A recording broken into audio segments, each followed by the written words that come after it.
Aloha everybody, this is Gigi from Kauai Community College.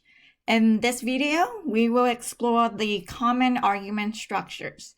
And we would do this once so that we can recognize it later and be able to tell whether an argument is valid or not just by looking at the structure of that common argument. All right, so let's go take a look.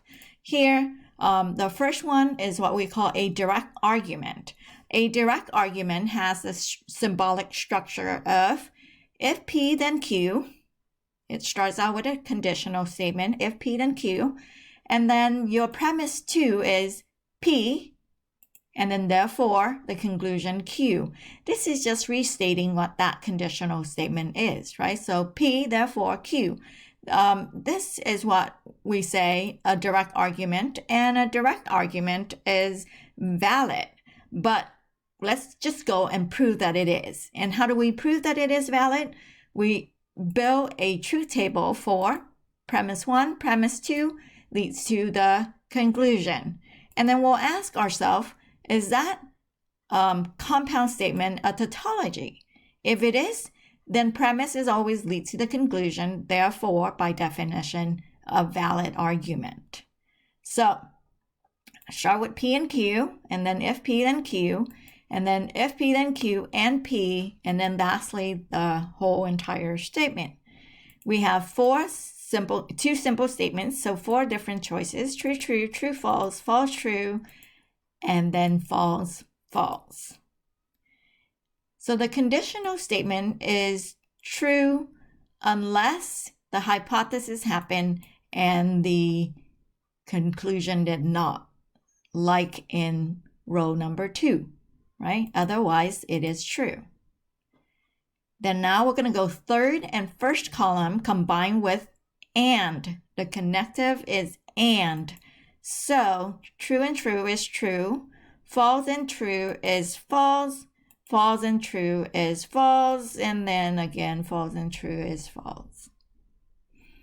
Now we are connecting this statement right here with the second column right there, and the connective is if then. So true imply true, then true. If we start out with false, when the hypothesis is false, anything goes, so everything else after that is true. Therefore, it is a tautology, or we would say the statement is a tautology, therefore the argument has a valid structure. The direct argument has a valid structure. Okay, so if we actually think about the lesson before this, when we were proving equivalent statements, if we start out with the conditional statement, if P then Q, we define the converse being Q then P, and then the inverse being if not P, then not Q. And then the contrapositive being not Q, then not P, meaning we switch and negate both.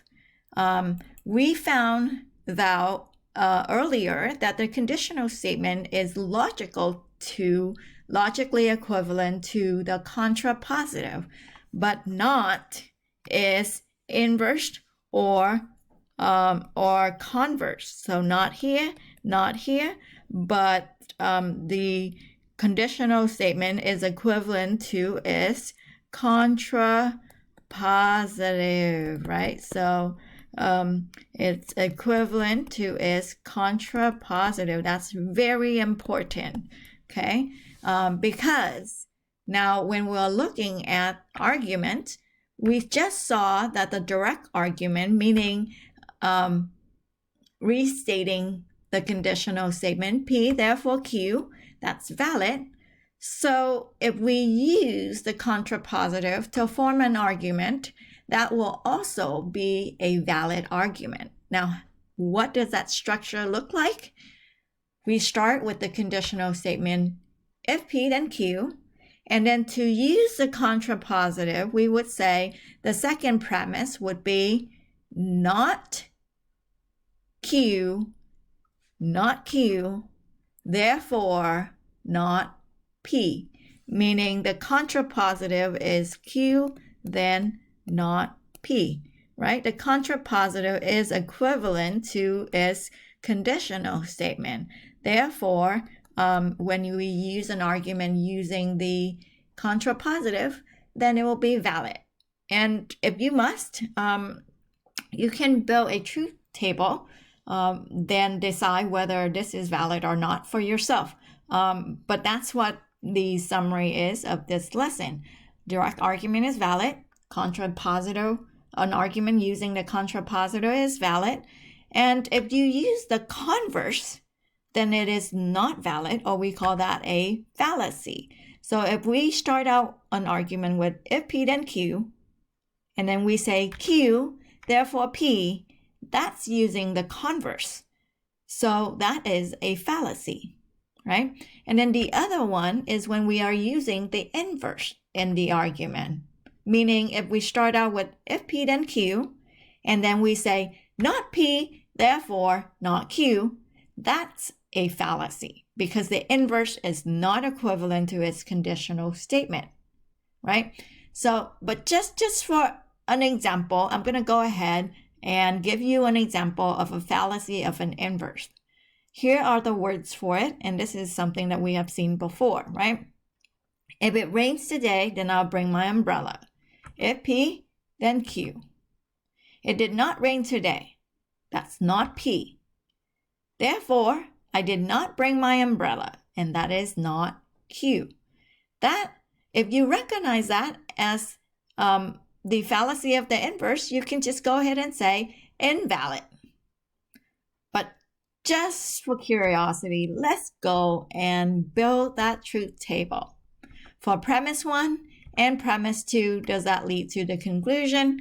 And we are hoping that that is going to be a tautology if it was to be valid, otherwise not. Okay, so I just told you it's a fallacy, so it is not going to be a tautology. So let's just prove that.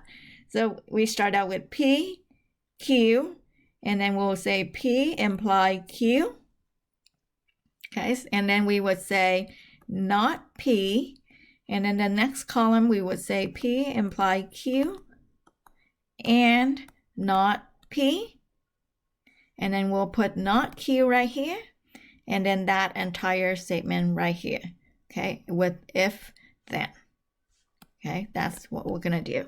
All right, so for possibility, true, true, true, false, false, true, and then false, false. You may pause this video now and do this on your own if you want to test to see if you can do this without looking. Okay, so if P then Q, if true then true, then the conditional statement is true. Otherwise, this, if true then false, then it's false. If false, then doesn't matter. It will be true. Not P would be the opposite of P. So we have false, false, true, true. And then we're going to combine that with and, right? Combine those two columns with and. And means has to be both true in order for it to be true. Otherwise, it is false. And then here we have not Q, which would be the opposite truth value of the second column. So that would be false, true, false, true. And then we are going from here to here. False implies false is true. False implies true is true. It's looking good so far, but here we go. True implies false is false. Therefore, it is not a tautology, and if it's not a tautology, then this argument is invalid. Invalid in form, in structure, it is invalid. So we would say the fallacy of the inverse is an argument with the structure if P then Q, not P, therefore not Q. That right there is an invalid argument, and that is why we say that is a fallacy of the inverse. Okay, just here we go again. Direct argument is valid. the argument using the contrapositive is valid.